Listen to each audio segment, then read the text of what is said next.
It's the Geordie Ninja. I'm just wandering around the gym here, making sure it's all nice and tidy for the group classes tonight. It's what a lot of people don't see about martial arts. You see people in a class doing kicks and punches and doing all the other things, training with swords and stuff.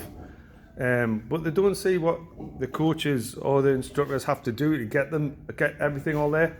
Like in this case, the gym's all nice and tidy. Have a quick look. Everything's reasonably in the right spot. I've always said I've made it in the martial arts, not when you get all these black belts and things, but when you look round and your pads are in the right place, or pads where you left them. Your gloves are folded in the right place and things like that. So sometimes you'll just want to look around, tidy it up, make sure everything's all right. It'll be in a mess. By the end of the day, you'll tidy back up and do it again tomorrow. It's coming now. When is it? Be next year. Next year I've trained in ninjutsu for 40 years, and I think I've been full-time martial arts coach for 30 years, which really makes us feel old. But I like teaching martial arts, but I don't think, everyone always thinks it's like, so what do you do for a proper job? No, this is definitely a proper job. See, me and Kerry, my wife, and the girls, Molly and Erin, we take this job really seriously. It's always a struggle. We're always constantly doing something. If we're not doing something at the gym, we're doing something at home in the office for the gym. Or you're going places, getting things for the gym, sorting that out for the gym. It seems to be a full circle of for the gym. Everything seems to be for the gym in a sense. It's a bit like health. I'm constantly trying to keep my health to a reasonable state. I know I prefer it to be slightly better, but I'm doing changes that will do that because I have had a rough couple of years, but that goes with the territory. A lot of people have a rough couple of years. You've got to come out of your rough couple of years though. It's a bit like here, it's a bit like training. I was talking to a builder last week and he was looking for something and he's still out there in the gym. He goes, John, how long have you been here for? And we've been in this property now for 22 years. 22 years? I don't know how that happened. 22 years has gone in a blink of an eye. But this is the third property we've had. We had the Big Market gym and then we had the Gallagher gym. I love the Gallagher gym. It never settled in the Big Market. It always felt like it wasn't quite our place, even though it was. This one always feels like my place. And my first gym in the Gallagher was really my baby. I'd done it because before it was trendy. Before it was trendy to teach martial arts, I was teaching martial arts full time. Where people were like, you can't do that. Can you do that? Are you supposed to do that? Why not? When he sort of made my own job. I made my own career in that sense. So I'm sort of proud of that. But sometimes you do feel like you're like stuck. You're sort of stuck. I'm trying to sort out media, a bit like doing these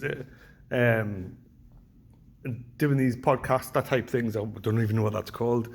I just have a little rant every now and then. That's quite nice. It's quite therapeutic. It's a bit like the blog I've just done. I've just done a written blog about media. Like say, a lot of martial artists I know are black belts in martial arts, but white belts at media. Sometimes I see a lot of people that are not great martial arts, but have a massive media presence. So they find that I don't know, it seems like they're getting there with it. Right? I've got to catch up. Like, in a martial arts sense, I'm possibly a dinosaur when it comes to media. We've always worked on having a gym where people come and train if they enjoy training. If they enjoy training, come and train. If you don't enjoy training, don't train. You know, find something that you do enjoy. If you do enjoy it, do it. Same as arts. If you don't like one art, do a different art. It's odd, isn't it? It sounds like I'm just rambling on, but I'm just getting thoughts out there. Thoughts, sometimes it's nice to talk to people or sort of open in a sense, where you sort of open it out into the universe rather than like settling down with it and go, oh, well, this is my lot and this is all that happens. It's not really. You can do anything you want. I mean, I forget sometimes when I do podcasts and people go, all right, what have you done and done this and you've done that and you've done that. And you're like, oh, I've wrote 2 books. Completely forgot I've wrote 2 books. Which sounds bizarre, a bit like, oh yes, I forgot I've wrote 2 books. It's not, I just completely forget because I'm old and I get hit a lot. But I like writing, I like reading. At the moment, I'm on to my 9th book this year, which I'm making a positive step of reading every day if I can. They're normally biographies or autobiographies, depending on things. Sometimes they're structural, or I've found some old, or one of the black belts has given us an old training manuals of boxing. So I've been reading them because it's really quite, there's hidden gems in every sentence and every word. Like I've just finished a book called Moving Zen by Chris Nichols, and basically he went to Japan in the 60s. Not unlike what you feel like, I still feel like that happens now in my head. You do martial arts, it's very weird to do martial arts, but if you want to do it, pursue it to your best of abilities, you may as well. Why not? Other people like playing football, other people like playing tiddlywinks, or don't know, darts. I mean, but that's everyone, each to their own, really. So find something you're passionate about. So sometimes when I read the books, like say the Moving Zen book, it actually felt like I was revisiting an old friend, which is nice to do. Sometimes I prefer to find new friends as well, so I'll get new books and read them and find so many interesting things about. I'm just starting a new book, another new book, basically about old pugilism, old boxing. All old prize fighting with Daniel Mendoza, Humphreys and things like that. So that's quite interesting. I've read quite a few of those before, but there's always different things to do. I think what I'm trying to ramble on like is I have to stimulate my mind. Even though I do physical senses and I do physical things all day, most days in that sense, I still have to stimulate my mind for me to not get jaded.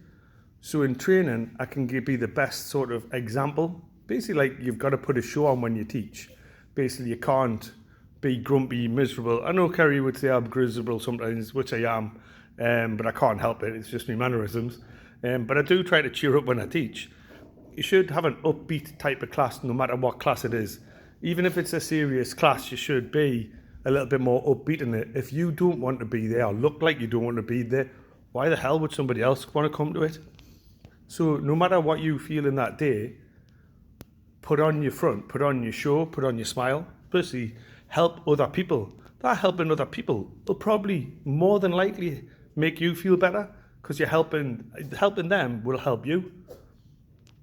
This has been a proper little ramble for the Geordie Ninja, but in that sense, sometimes I just like to ramble. Why not? All right. So I'll do another one soon. Right.